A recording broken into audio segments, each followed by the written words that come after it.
And now, you're tuned in to RBLR, the home of Tampa Bay's RBLR Sports.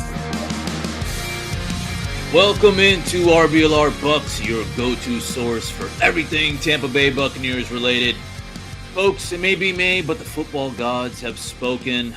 The 2025 NFL schedule is here, and we are fired up to break it all down for you. But before we dive into the matchups, the revenge games, the primetime lights, quick shout out to the rest of the RBLR podcast squad, holding it down for our beloved Tampa Bay teams.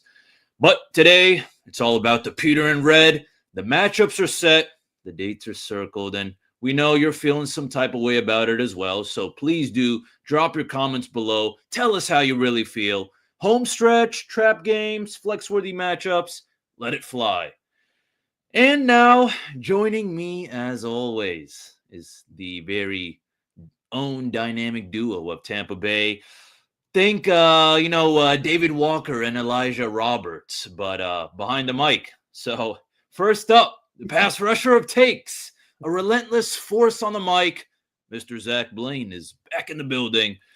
Zach, how are you, man? And we got Hazel in the house. We are doing fantastic. You want to say hi? No. Okay. We are doing good. She wants to be on camera, but doesn't want to be on camera. So Me on my camera. Me on my camera. No, we're doing good, brother. How are you doing, Miss Ob?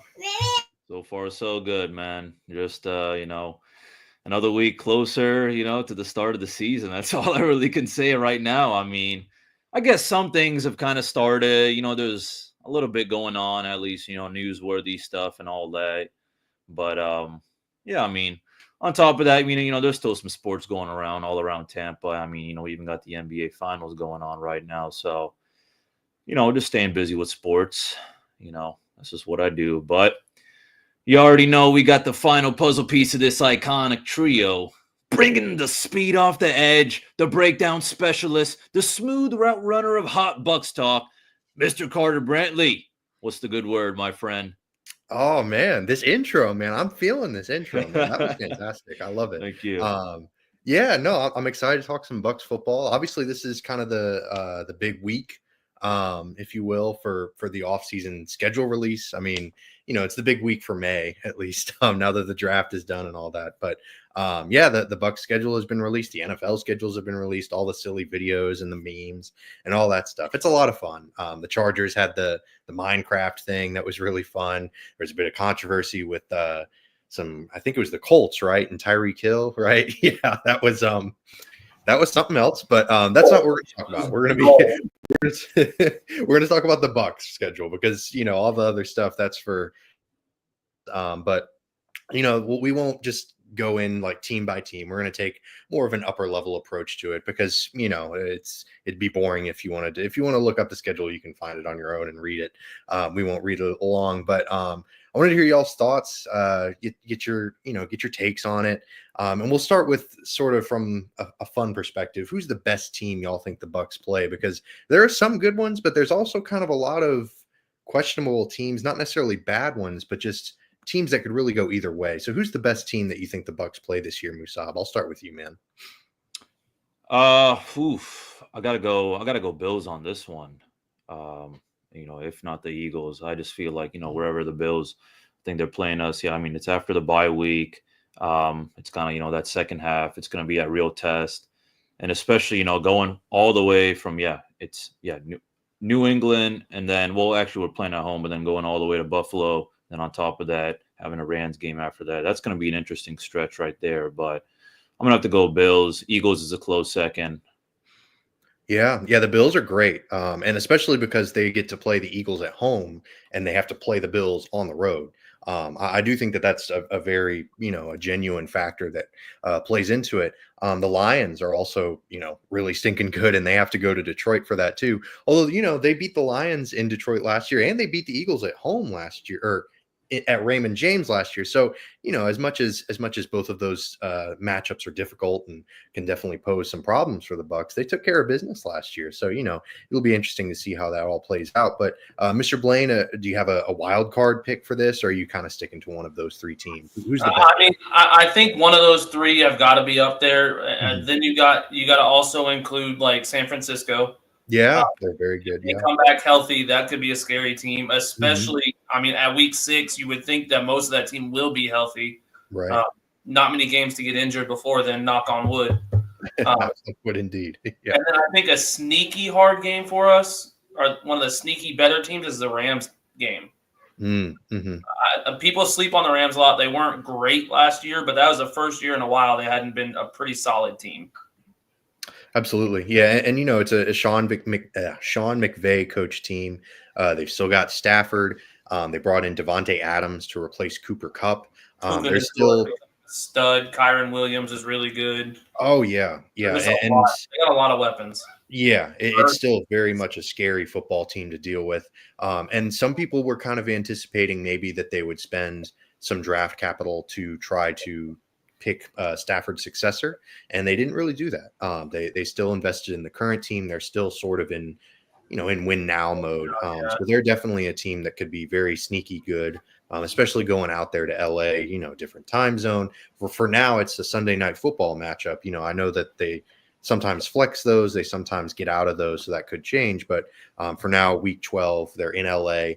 And it's going to be coming off that Bills road game, so that previous week they play the Bills on the road and then they go to the Rams in week 12. So that could be a pretty difficult stretch, honestly. But on the flip side of this coin, the best team that the Bucs play, who do y'all think the worst team that the Bucs play? Because, it's fun to talk about the good teams, but it's also just fun to talk about the really awful teams too.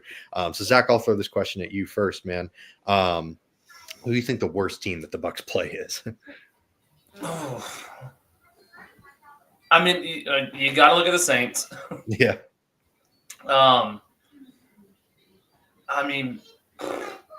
Probably just the Saints or the Jets. Yeah. And the Cardinals, I'm not high on the Cardinals. I know some people are pretty high on them. We'll see, kind of a deal. Yeah. But right now, right off rip, I'm going to go away from the Saints. I'm going to say the Jets. Ooh, okay. Yeah, I think I'd have to go Jets as well. The Saints are definitely a very close second. And depending on how Justin Fields plays to start the season, those could we could definitely change that answer. I'll probably go Jets as well. Musab, do you have any honorable mentions or any teams that you're looking at that you're thinking, ooh, man, they could be really bad too? Ooh, yeah. If not the Jets or the Saints, because I was gonna go Jets. Right. We're unanimous, all three. Yeah. Oh, yeah, man. I'm definitely Jets, and then we'll go Saints. But, ooh, man. Other than that, though, no. By week 17, it could be a Zach Wilson-led Dolphins team. You stole the words right out of my mouth, Mr. Blaine. Yeah, I was gonna say, depending on Tua, because at this rate, I'm banking on it being a Zach Wilson-led Dolphins team. Oh, yeah. Okay. Yeah, unfortunately. Well, that'll be nice just because, we're going back-to-back with the Panthers, and that ought to be interesting as well. So, I guess I'll give it to the Dolphins. Yeah. Yeah, if it's a Zach Wilson-led Dolphins team, and who knows what happens with all the Tyreek Hill stuff, there's a lot of weird stuff that could kind of pop up for the Dolphins, especially by week 17. Who knows if they're even playing for a playoff spot at that point? So there's a lot of weirdness that could happen there. So I don't know. It's going to be really interesting to see how that all plays out. But getting back to sort of the better end of the spectrum in terms of the strength of schedule, is there a stretch of weeks specifically that maybe concerns you? Mustav, we'll start with you, man. What period of this schedule do you look at and you think, ooh, man, that could be some tough games? Oh, man, I'll probably say, week 4 to 7. You get a little bit warmed up with the Falcons, Texans, and the Jets, and from there on out, going against Super Bowl champs, Seahawks, I think, they look good overall to me. I can see them, succeeding as far as they want to, really. And the San Fran and the Lions, that ought to be a fun back-to-back kind of battle, just because, I don't know. we made a lot of changes as well. So I mean, I wouldn't underestimate any of these teams, and I mean, these ones have already proven, to us that how good they are. So yeah, give me weeks 4 to 7. Yeah, I think I'm right there with you, because that Eagles game is going to be tough, and then like you mentioned, the Seahawks. Obviously, they're in a different place with Sam Darnold, but they're still a very good team. They're still well coached. I think that they've done a lot of interesting things in this offseason. Awful O-line. Yeah, awful O-line. They've definitely got a lot of work to do there, but they did address it in the first round. They went interior offensive line, a smaller school. So, Zach, I know you're not a huge fan I love of that. it so much. Such a great pick. But regardless, they at least tried to address it. So we'll see how it plays out. Sam Darnold, not exactly known for his mobility. Lamar Jackson, you will not be confused with Sam Darnold anytime soon. But Zach, how about you, man? Do you have any different stretch of the schedule that you think, the Bucs could struggle here? Week 7 to 12. Yeah. 7 to 12. Okay. So the Niners, the Lions, the Patriots, I think, are going to be a much better team this year. I agree. The Patriots, the Bills, the Rams. Those are, I think that's the hardest group of games. Luckily, we have the bye week in there, which kind of eases up a little bit. But just those games in general, and then you're playing a division game on top of that. So I think that's a pretty rough schedule, a pretty rough stretch, especially considering you got at Lions, at Bills, at Rams, at Saints, all in that group of games. Yeah, I mean, it's definitely not an easy one, because the Saints are bad, but it's a division game. Those are always going to be tough, and it's on the road. The Superdome can be a difficult place to play, even if it's against an untalented Saints team, because they weren't very good last year, and the Bucs still managed to make things interesting. So that could definitely be a sneaky game, and the Patriots game definitely feels like a trap game. Coming off a bye week, you've got the Bills and the Rams coming up. The Bucs could very well be, obviously it's not intentional or anything, but they could very well catch themselves looking ahead and, sort of lose focus on the fact that, hey, the Patriots are still kind of good. Like, they've still got some really young talent on that team. They've got a new coach. They could be a really interesting team this year. So, I'm not mad at that at all. There's definitely some really interesting teams to look out for on this schedule. Even the Cardinals, I know you were poo-pooing on them, Zach, and rightfully so. They were really bad last year, and there's not a whole lot of talent there. But man, if the things swing right, if enough things go your way, if the Cardinals could be kind of fun. Kyler Murray's still talented, just is he good? Still got it. Right. Call of Duty. Right, for sure. Like, the talent is there. Is he actually good? Like, it's that whole Moneyball thing. Like, oh well, he's a good hitter. He's got a good swing. Well, then why doesn't he hit like it? Well, he's a talented quarterback. Well, why didn't he play like it? So it's frustrating. I have to say, guys, honorable mention, just because it's the NFC South, the weeks 14 to 18. We got Saints, Falcons, Panthers, and we got Zach Wilson and the Dolphins, and then we got Panthers again.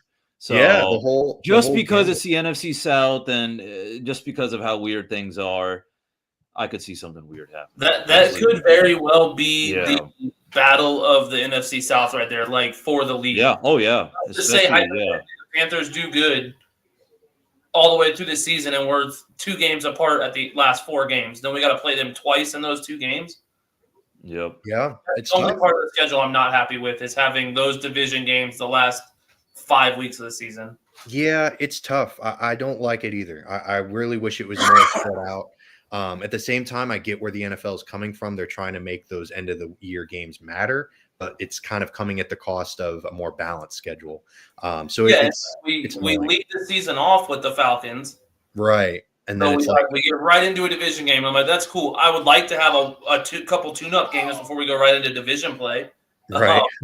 Man, you don't need a tune-up for the Falcons. Michael Penix might be a Hall of Famer one day. Who knows? Like, we've not seen a full season from him yet, and this is a full training camp of him as the starting quarterback.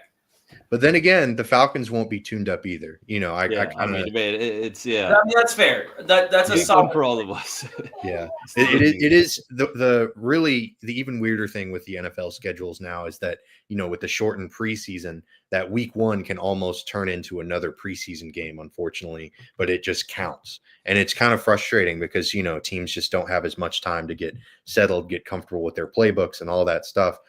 So it can be a bit weird. That week 1 matchup, I think you just kind of wash your hands of it regardless of the result. If they blow out the Falcons, great, but I'm not going to, say, oh, the Bucs are going undefeated. And if they get blown out or if they lose, it's not a big deal because week 1, it's just such a weird time for everyone. It's just getting used to things. But if you're looking for a really solid option for your wardrobe in week 1 for this upcoming season, definitely head to shop.rblrsports.com. We've got some really great gear. So you can pull up to your week 1 watch party when the season eventually does start. I know it's way out in the horizon, but you can pull up with some Fire Tampa Bay gear. We've got it all for you. And we'll give you a promo code Cannon, CANNONS. Give that to celebrate the schedule release week, and type that in and get 10% off your entire order. Definitely check that out. So the second half of the episode, we're still talking schedule. We'll start it off. How do we feel about the placement of the bye week? Because that's kind of interesting. Every year, I always find it interesting how teams, get maybe a bit more of an advantageous bye week, or maybe they kind of get screwed, for lack of a better term, through their early bye week or having it super late. I thought this was a pretty good placement for their bye week. Week 9 is when it is. And that's a pretty solid kind of right in the middle. But Mr. Tariq, how are you feeling about it? Are you happy, unhappy, kind of shrug your shoulders? Who cares? What are your thoughts on the bye week placement for the Bucs? Yeah, I mean, I've always been a kind of, shrugging who cares, but I mean, Right. I'm fine with this though. I mean, because obviously, yeah, it was week 5 last year, so obviously that was a little weird, but I mean, this one, it's right in the middle. I can't complain. I mean, I like where it is, and I'm glad, we faced the true adversity. Well, I guess, I mean, even afterwards we got the Bills and the Rams, but it's nice to kind of, make those mistakes in the first half, and then second half, kind of just focus on, I'll probably say the division games, just because, I mean, Pats could be a trap game, but other than that, you just focus on the Bills and the Rams, and I mean, we'll see what else goes on. I don't know. It could be a weird second half as well. Yeah, I mean, it's been interesting how over the past 2 seasons, really, the Bucs have kind of had this like starting out really strong, and then the middle is really awful, and then they end on a really strong note. And I hate to say it, but it's probably going to happen again this year too. Like that's just sort of how the schedule has played out. Like they have this sort of weakish start to the season in terms of strength of schedule, like the Falcons, the Texans, the Jets. Those are kind of middling teams. And then the middle is like, oh goodness, this could get rough. And then you finish with Cardinals, Saints, Falcons, Panthers, and Dolphins. And it's like, oh, so they could go on a run. And it's just, it can be a bit frustrating, but that bye week is very nice because then at least, you get a little week to collect yourselves. Like you had to face the Eagles and the Niners and the Lions. So then you can collect yourself and try not to go 0-3 against the Patriots, Bills, and Rams. So it's definitely a nice placement. But like you said, kind of shrug your shoulders. Everyone gets a bye week. It's not that big of a deal. It's kind of like lineup construction in baseball. It's like, like you can maybe lose a game or two, but it doesn't really matter that much. But Zach, how about you, man? Maybe you have stronger thoughts on the bye week than myself and Musab. I only have a stronger opinion on it when it affects us. Like, if we make a deep playoff run and we had a bye week in week 3, I'm going to be like, this is why we lost the bye week, or this is why we lost in the playoffs, because we had a bye week in week 5. At week 9, I feel like it's almost dead center. Mm-hmm. So I personally love it. Yeah. Yeah. Okay.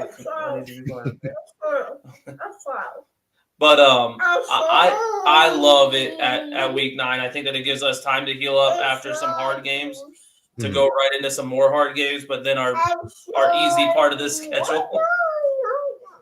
Yeah, you're good. Our easy part of the schedule is at the end of the season, which is nice. Yeah. No, I feel you. That is nice to sort of finish out and maybe take some good momentum hopefully into the playoffs. So I do feel you. That's kind of a nice quirk of the schedule. But week 9, right in the middle, like you said, it's definitely an ideal situation. But focusing more on the individual teams themselves, because there are a lot of really good teams that the Bucs get to play this year. They always get the first place schedules because they were in first place in the NFC South last year. So who's going to be y'all's favorite team to watch? Mr. Tariq, I'll start with you, man. Who are you really excited to watch the Bucs play, even just as a football fan, not necessarily from the Bucs fan perspective? Oh, Mr. Tariq. Oh, sorry about that. I think I lost you for a second. Could you repeat that question again? Yeah, you're good. Just froze for a second. Sorry, I was. No, you're good. You're good. I know Wi-Fi's been screwing up for me today too. I was just asking about who your favorite team is going to be to watch this week or this year for the Bucs, just from a football fan perspective. Other than the Bucs, I'd probably say I just go Eagles. I got some family friends who are also big Eagles fans. I mean, I like what they've done, even during the draft, what they did. So just curious to see, if they run it back. But yeah, man, that's about it though. Yeah, it's hard to argue with the defending Super Bowl champs. Right? Yeah. Yeah, I mean, that's definitely a pretty slam dunk pick for a fun watch. I'm going to go Bills just to kind of be different. I'm excited to watch the Eagles too. Like, they're a really fun team to watch. But Josh Allen, I mean, my goodness, he's one of the most electrifying players in football. So yeah, I'm going to go Bills, but super stoked that the Bucs get a home game versus the Eagles, because fingers crossed, maybe I'll be able to watch it. That'd be great. So yeah, I'm excited for that Eagles game as well. But Mr. Blaine, how about you, man? Who's you and Hazel's favorite matchup for the Bucs? Like, just to watch as football fans, because I know Hazel is just. Can you say the Lions? Can you say Lions? Yeah, now you want to be shy. For me, it's the Lions. I love Jahmyr Gibbs. I love everything. That team is young. I think the Eagles are another great answer because they're such a young team with like these just random vets built into it. So I think that I'm going with the Lions because of like my preference in players. Sure. But the Eagles are a great answer as well. Yeah. I mean, the Lions, they were super talented last year too. I mean, man, that loss to the Commanders was kind of gut wrenching. They kind of got blown out of the water, which was surprising. But things happen, and they're still an incredible team, like you said. Uber talented. Aiden Hutchinson's going to be back. Hopefully, he's coming back full strength. I know that the videos that have been twirling around have not been super encouraging, but at the same time, I'm not a medical doctor. I'm not.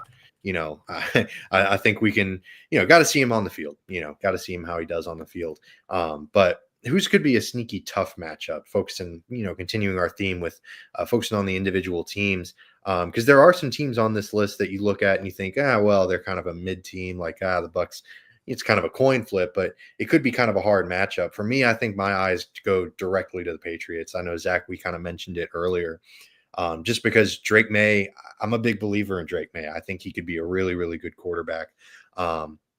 Especially now that he's got a little bit of help around him. Obviously, they swung big for some free agents. They didn't necessarily pan out. I know they were a team connected to Chris Godwin, and they did not sign him, but they made some interesting investments. They made some interesting signings in the offseason. So the Patriots are kind of my sneaky tough matchup. But Mr. Blaine, how about you, man? Who's a team that you look at and you think, ooh, that could be a tough matchup for the Bucs? I touched on it earlier, and I'm going to stick with it. I think that the Rams are going to be a sneaky matchup. I don't know how sneaky it really is because they're a playoff team last year. So sure. But I feel like everyone always sleeps on the Rams, rightfully so. They're kind of boring. Yeah. But you've got some solid weapons. You picked up Devontae Adams, Puka Nacua, Kyron Williams. Like, they're all good players. I think that could be a bad game for us if it doesn't go well. Like, there's so many things that could go wrong to make it a really bad game. Yeah, absolutely. I mean, that's an explosive offense, and their defense is also very good. They had 2 defensive rookie of the year candidates last year. Christopher Cole says Jets is going to be a trap game. Wow, that's interesting. Musab, what are your thoughts on that, man? Jets being a trap game? And it'd be embarrassing if that's a trap game. That's just I don't even want to call that a trap game. I just want to call that an absolute shit show by the Buccaneers. That's one those kind of days where you post that little bag over your head that says it's a Buck life. But hey, you know what? I wouldn't be surprised, dude. Who knows? I wouldn't be surprised if Justin Fields and the boys start cooking up our defense. Yeah. Next thing you know, he's running down the field and he's hurdling over Tyreek Thunderberg. So hey, man, Listen, any given Sunday. Tampa's Let's not hope great Tampa's against not mobile playing. quarterbacks. That's true. That's true. They What do is have- it? Quick on their linebacker core, yeah. relatively slow. So, look, I don't think it's going to happen. I don't have faith in Justin Fields. Last time we played Justin Fields, asked the Bears how that went.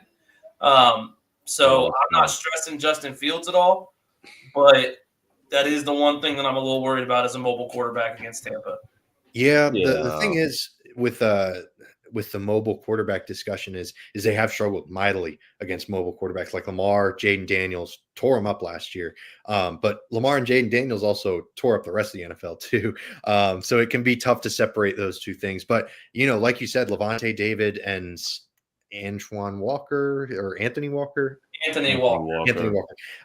Yeah, those are not exactly, they're not Raekwon Smith out there. They aren't, or Roquan Smith out there. They're not, they're not flying around the field.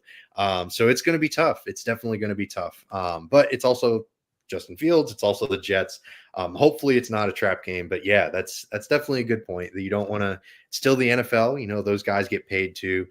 They're still, I don't know. The Jets could be, I don't know. I don't want to say they could be good, but they could be better than I think we're expecting. But a lot of things have to go right, and I don't expect them to go right. So, I'm not in disagreement for sure. So yeah, I don't know. Musab, did you give us your? I'll probably just say I just want to touch up a little bit on the Panthers. We're going Panthers week 16, then we got Dolphins, and then boom, Panthers again. I mean, I got high hopes for the Panthers. I feel like if they've already been kind of cooking up things. I've seen some.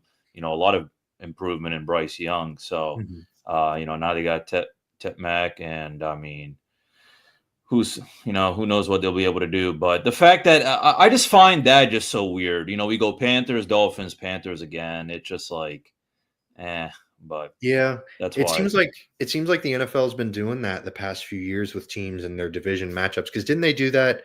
Wasn't the Saints the Panthers last year? We've done that before. Yeah, with them. Right. We played the Falcons last. I think it was that. Yeah. Oh, that's what it was. That's right. But yeah, they've been doing this weird crowding of all the divisional matchups at the end of the year for the past few years now. And I get it in a sense because you've got a what's the word I'm looking for? It makes it more watchable. Like, sure, yeah. Like you have to watch the last 4 weeks of the season. So, like, from a marketing standpoint, I understand it, but it's annoying to me as a fan. No. I get where you're coming from, but maybe we don't do it. Yeah, no, 100%. It's definitely it's one of those things. They're attempting to avoid like over a decade ago, back when I was still sort of a Saints fan, I went to a Saints Panthers game. Sorry. No, I feel you. It was back when Cam was on the Panthers and Derek Anderson was his backup. And it was like a week 17 matchup between the Saints and the Panthers. Both were eliminated from the playoffs. And good gracious, just what a slog, just a boring game to watch. So I get it. Like, you don't want to have those games that are just meaningless. But at the same time, like, if things go poorly, like the Bucs and Panthers could be playing for nothing anyways. So it's like games like that happen anyways, regardless of whether it happens in week 18 or week 7. So I don't know. I sort of see both sides to it, but I just feel like if you told me that by week 13 or 14 that the division was won or lost, and then you gave me games, let's say Tampa lost the division, right? But you give me 4 games against like Pittsburgh and some other like Green Bay, like some old school Battle of the Bays or some old school like rivalries, I would want to watch that more than just watching the NFC South get decided. I feel you. The NFC South getting decided in week 17. At that point, if that's the case, then we got to go all the way to there. The Bucs probably aren't very much fun to watch anyway. So, yeah, no, that's a good point. Musab, do you have any thoughts on the divisional matchups being so crowded at the end of the season? I guess there's a reason for it. I mean, I get it. Being that it's the NFC South, I feel like it could be kind of feisty or kind of spicy. If this was another division, I feel like it really wouldn't mean much. But right, yeah, I don't know. It could be an interesting battle. There are mountain of NFC South. Yeah, right. Yeah, there are those other divisions where, like, who the heck cares about the Colts and the Texans? You know what I mean? Like, it's just, yeah, Yeah. there are some depressing matchups, but at the same time, like Eagles Giants is always going to be intense. Eagles Cowboys is always going to be intense, even if there aren't necessarily stakes at play, or like even if there aren't any big stakes. Like that's still kind of a big rivalry. So I do sort of understand it from that perspective, but like Zach said, I don't really dig it. Yeah, I'm not a huge fan of it. But we're nearing the end of our episode. But before we go, I did want to have just sort of a fun like record guess, because the schedules come out, we see who the Bucs are playing way too early, but screw it, we need off-season content. Musab, what do you think the Bucs final record's going to be? Ooh, man, this one's tough. Oh man, I should have known this was coming. Oh man, I'm gonna go 11-6. 11-6. I like it. Yep. Yeah. All right, 11-6. Zach, how about you? How far off the pasture are you for this one? I go back and forth, boys. I try to be negative because I want to be realistic. The floor of this team is 12 wins, in my opinion. I know, like, Okay, I like it. the Wow. floor for this team is 12 wins. I feel dumb even saying it, boys. I fully could see us going 14-3. Like, Whoa. Wow, I love it. Wow, Captain Optimism, so- Zach Blaine. So, Zach, it hurts my heart a little bit. so who are the 3 losses? That's a good Buffalo. question. Buffalo. Right. I'm gonna go Buffalo, New York, and then one of the Panthers games. Or not New York. I'm sorry. Wait, I I'm meant about to say, hold up. the Eagles were right underneath the Jets. Philadelphia, one Panthers game, and the Bills.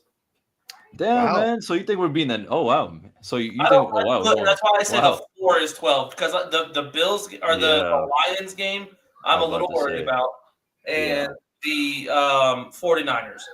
So Yeah. like that right there puts us at what, 12-5. Yep. I think we could win 12 games. Here's the thing, Zach. If they win 12 games, you understand Todd Bowles ain't getting fired anytime soon. Look, I've already grown to I've live and let live, brother. I'm, That's it. Live and Yeah, let live. man. Fair enough. I'm gonna No, bitch with about it at the end of every season because there's gonna be some dumb shit he does. I know it's gonna happen. I don't doubt it. It's gonna happen, and I'm gonna disagree with it. And we're gonna get on this show, and I'm gonna go, he's the dumbest coach to ever live. And then he's gonna take us to the playoffs, and then we're gonna win a playoff game, and everyone's gonna go, oh well, we can't really fire him now. So Yeah. come to realize I'm just in an endless loop of Todd Bowles as a coach of the Buccaneers. I think we all are, man. It's kind of like a roller coaster. 100%. Yeah. I mean, it's just the Todd Bowles experience. They're going to go 3-1 to start the season, and then they're going to have like a 2-7 stretch, But they're not snowballing. or a 2-5 stretch, or whatever, and then they're going to finish the season undefeated, and then they'll go 11 or 12-5 or 11-6 or whatever. Is that your prediction then? 11-6 is my prediction. Yeah, I'm with Musab. There are enough. Like they'll win some games that we don't expect them to. They'll lose some games that we don't expect them to. It'll kind of even out, and I think that there are 11 winnable games and 6, losable games on the schedule. So you're thinking it'll be more of a like regress to the median kind of a deal. Like you'll have a really good start or a really bad start, but then the good the rest of the way. Yeah, I mean it's not a good comparison, but like they always say, you're going to lose a third of your games and you're going to win a third of your games, and then it's that final third that you kind of That decide really your matters. season on. Yeah. In baseball, at least, and in football, I feel like it's not quite that extreme, but there's certainly some of that at play. Like there are some games that you're just kind of luck, whatever you want to call it, injuries, whatever. Like you're going to lose some games. Not everyone's the Dolphins from that one season they went undefeated. I can't remember the year, but yeah, like it's just going to happen. Like there are just going to be some ugly losses that just pop up here and there, but there are also going to be some beautiful wins. So I'm pretty excited for this season. I don't know if I'm 14-3 excited. That's remarkable. Christopher Cole says if they stay healthy, they win 12 to 14 games. I'm with you. I think if they avoid major injuries, like if Mike Evans, Chris Godwin are healthy the whole season, yeah, they could win 12 games pretty easily. We've got 97 receivers on the roster. One of them can go down. We'll be okay. That's a good point. Yeah, that's a great point. I mean, that's kind of why Chris, you and I are on the exact same page because I full on like that's why I said 12 is the floor. I think 12 is my realistic answer. Okay. But like doable, something tells me this could be a magical season in Tampa, boys. Wow. So you gave their draft a C, or what was it? A C- or a C? We brought everyone back from a playoff team, and that's what you guys said is all we need to do. The boys are back in town. It's more so the schedule. I'm going to be honest with you. It's not the team. It's more schedule, so and I mean, we actually did focus on the DBs and our defense. So you brought in fingers crossed. Who I think could play day one if they had to, and be good. I'm not disagreeing. I'm not disagreeing at all. I'm surprised by this level of optimism from you, Zach. I'm so confused. Wow. I don't know. Like my heart is doing stuff that I don't know it's supposed to do. It's like there's like love in there right now. Man, did you start going to church? Man. You go for a long hike in the Smokies or something. Man, found yourself. I've found something. I don't know what it is, but it's changed me. I'm a changed man, boys. Wow, fair enough, man. Fair enough. I dig it. Until we lose the first game, and then it's all downhill. Then they're going 0-17. Then they're going 0-17. Yep. This is the worst team we've ever brought together. Yep. Got the fire Todd Bowles, the pitchforks will be out, and all that stuff. I'll be the first one there in line. For sure. But hopefully that doesn't happen. And hopefully y'all stick around and hit that like and subscribe button if you want to check us out. And give us a follow at RBLR Sports or at RBLR Bucs. We've got some really great content. If you want to hear more of Zach's negativity or positivity, seemingly new, or me and Musab just, shooting the shit, whatever. Riding the wave. That's right. Zach put on his hat. I can't tell what. It was backwards. It was backwards. I'm sorry. He's flipped it around. It's my UT hat, boys. Oh, it's his UT hat. Okay. Oh, he's getting serious now. But anyways, thank y'all for tuning in. Really appreciate y'all. We'll definitely be back next week, and we'll be, talking some more Bucs football. So definitely stay tuned for that. We really appreciate y'all, and thank you to my co-host as well for making my job remarkably easy. But until next time, go Bucs. Go Bucs.